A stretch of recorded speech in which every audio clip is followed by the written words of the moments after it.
Good morning, all the students of class 8 and 9. Today I will discuss another very important term used in chemistry to count the number of atoms and molecules in chemical process, that is mole. So open your book and turn to page number 20.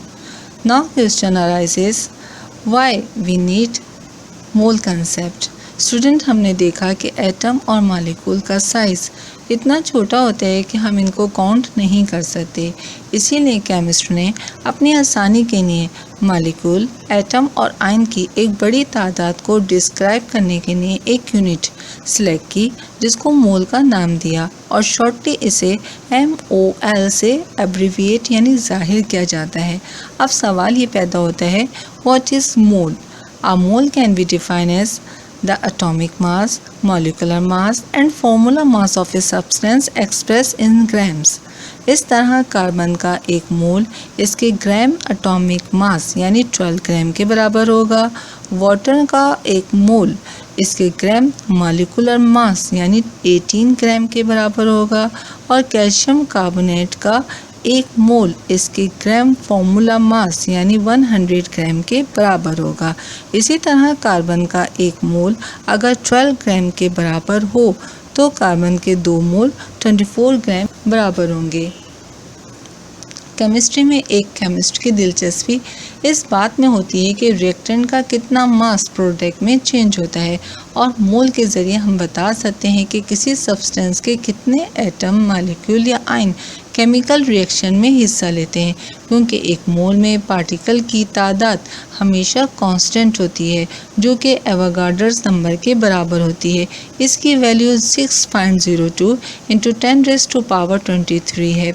System international यानी SI के मुताबिक मोल को इस तरह define कर सकते हैं, mole is the amount of substance containing as many elementary particle unit as there are atoms in exactly 12 grams of C12 atomic mass unit। यानी एक मोल से मुराद किसी भी सब्सटेंस की वो मिकदार है जिसमें मौजूद पार्टिकल की तादाद C12 एटॉमिक मास यूनिट के 12 ग्राम में मौजूद पार्टिकल की तादाद के बराबर हो। किसी भी सब्सटेंस के दिए गए मास को मोल में एक फॉर्मूले के ज़रिए चेंज किया जा सकता है जिसके मुताबिक mole is equals to given mass of the substance divided by atomic mass slash formula mass. Mole फार्मूले में फार्मूला मास टर्म को इस्तेमाल किया जाता है क्योंकि ये आयनिक और कोवलेंट दोनों कंपाउंड के लिए इस्तेमाल की जा सकती है। स्टूडेंट, मोल का ये फार्मूला वेरी इंपॉर्टेंट है और चैप्टर 1 to 10 में हम इसको कई जगह यूज़ करेंगे। सेकेंडली, ये हमारे एग्जामिनेशन पॉइंट ऑफ व्यू से भी काफ़ी इम्पॉर्टेंट है और इस फार्मूले के ज़रिए हम किसी भी सब्सटेंस के दिए गए मास को मोल में कन्वर्ट कर सकते हैं। नंबर 2, किसी भी सब्सटेंस के दिए गए मोल का मास मालूम कर सकते हैं। फर्स्ट स्टेप में हम मोल फार्मूला को यूज़ करते हुए किसी भी सब्सटेंस के दिए हुए मास को मोल में कन्वर्ट करेंगे। Take problem number 1, that is calculate the number of moles in 50 grams of sodium. यानी हमें सोडियम के 50 ग्राम को मोल में कन्वर्ट करना है।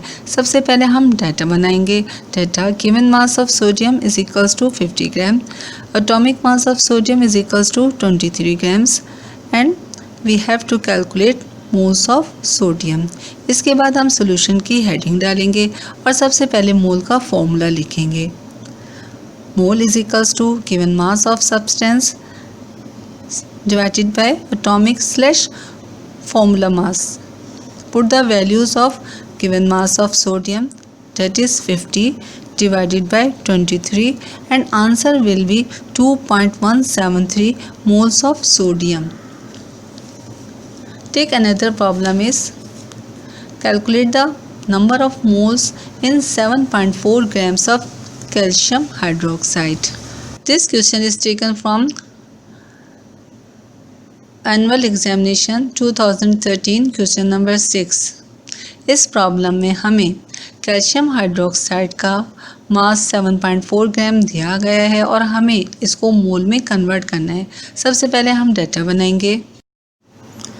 Data: given mass of calcium hydroxide is 7.4 grams. Now formula mass of calcium hydroxide. Student, calcium hydroxide एक compound है और इसका फॉर्मूला मास सबसे पहले हम मालूम करेंगे रफ कॉलम में।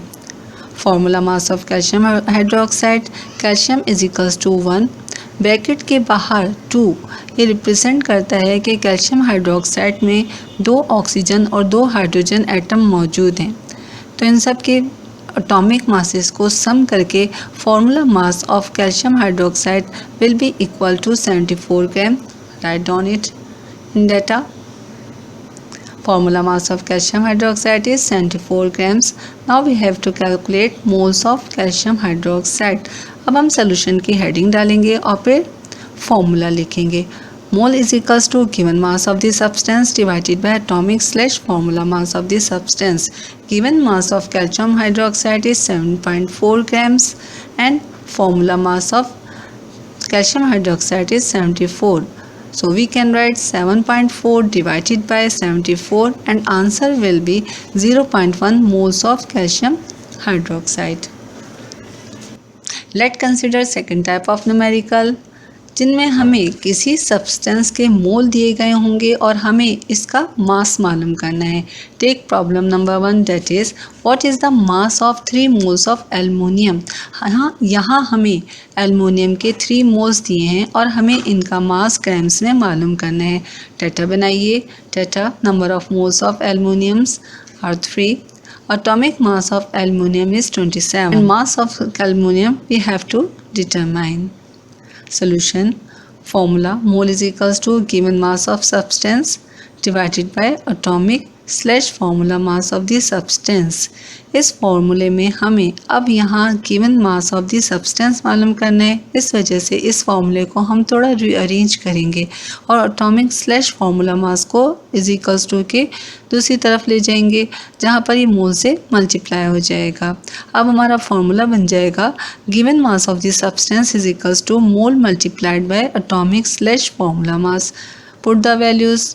मोल is 3 multiplied by 27, so mass will be 81 grams. That is 3 moles of aluminum are equal to. Next numerical is what is the mass of 3 moles of carbon dioxide.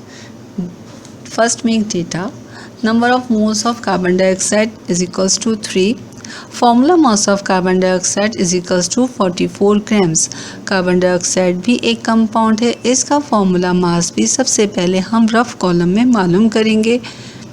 Next mass of carbon dioxide we have to determine. फिर इसके बाद solution की heading डालिए और formula लिखिए. Given mass of substance is equals to mole multiplied by atomic slash formula mass is equals to 3 multiplied by 44 is equals to 132 grams. Student, same type of numericals are given in 2019. So for more practice, solve all the numericals from 10 years. अब आ जाए home task पर. Home task question number 1, define mole with example. Question number 2, do all given numericals. Thank you.